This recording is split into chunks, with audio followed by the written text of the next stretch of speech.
Selamat pagi rekan Bea Cukai Aceh. Selasa 8 Maret 2022 bertempat di Polda Aceh sedang dilaksanakan kegiatan press conference pengungkapan narkotika di wilayah Aceh. Berikut laporan selengkapnya.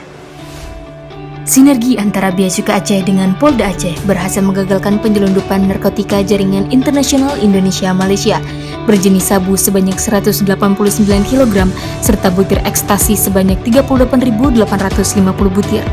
Barang terlarang ini diamankan melalui jalur darat dan laut pada kawasan Tanjung, Kecamatan Lakahan, Kabupaten Aceh Utara.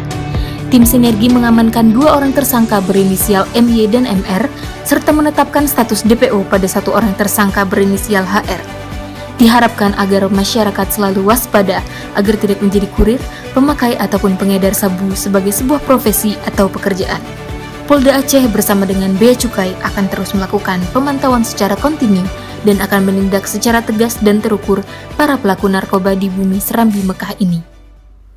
Dari Polda Aceh, Aldi Rakania, Humas Bea Cukai Aceh melaporkan.